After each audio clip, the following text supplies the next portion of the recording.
July 16 ഞാൻ പെട്ടെന്ന് എടുത്ത വീഡിയോ ആയതുകൊണ്ട് തന്നെ രാവിലെ ഫോണിൻ്റെ ക്യാമറയൊക്കെ തുടയ്ക്കാൻ വേണ്ടി മറന്നുപോയി. അപ്പോൾ കുറച്ച് ബ്ലറായിപ്പോയി കേട്ടോ. അപ്പോൾ എനിക്ക് ഇന്ന് ലീവായിരുന്നു, ഏട്ടന് വർക്കിംഗ് ഡേ ആണ്. അപ്പോൾ ഏട്ടനെ രാവിലെ ജോലിക്ക് ഇട്ടു, ഫുഡൊക്കെ പാക്ക് ചെയ്ത് കൊടുത്തിട്ടുണ്ട് ഉച്ചക്കത്തേക്കുള്ളത്. അത് കഴിഞ്ഞ് നോക്കുമ്പോൾ നല്ല വെയിൽ വന്നു കേട്ടോ. ഈ മഴക്കാലത്ത് വെയിൽ വരുമ്പോൾ എല്ലാവരും സൂക്ഷിക്കണം കേട്ടോ. ഞാൻ ഓടിപ്പോയി എല്ലാ തുണികളും എടുത്ത് വെയിലത്തൊക്കെ ഇട്ടു, അലക്കാണ്ടായിരുന്ന കുറേ അലക്കിയിട്ടു, പിന്നെ ബാക്കിയുള്ളതൊക്കെ വെള്ളത്തിൽ മുക്കി വെച്ചു. ആകെ പോസ്റ്റായിപ്പോയി. അങ്ങനെ തുണിവരെയും പരിപാടിയൊക്കെ കഴിഞ്ഞിട്ട് മേളിൽ നിന്ന് കുറേ ഫോട്ടോസൊക്കെ എടുത്ത് വെയിലത്ത് നിന്നിട്ടൊക്കെ ശേഷമാണ് ഞാൻ താഴെ എത്തിയത്. താഴെ എത്തിയിട്ട് നമുക്ക് കിച്ചണിൽ കുറച്ച് പണി ഉണ്ടായിരുന്നു. രാവിലെ ഭയങ്കര അലമ്പ് പിടിച്ച പണിയായതുകൊണ്ട് കുറേ പാത്രങ്ങൾ കഴുകാനുണ്ടായിരുന്നു.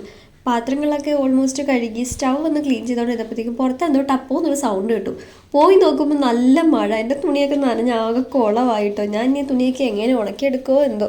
ഉച്ചക്കത്തേക്കുള്ള ഫുഡൊക്കെ രാവിലെ തന്നെ ഉണ്ടാക്കിയിട്ടുണ്ടായിരുന്നു. അതിൽ നിന്നാണ് ഏട്ടന് കൊടുത്തയച്ചത്. അപ്പോൾ എന്തായാലും തുണിയൊക്കെ നനച്ച് നല്ല അടിപൊളിയായിട്ട് ഇരിക്കുകയാണ്. അപ്പോൾ സമയം ഉച്ചയായിട്ടുണ്ട്. അപ്പോൾ ഇതൊരു ഹാഫ് ഡേ ആണ്. ടാറ്റ, നാളെ കാണാം കേട്ടോ.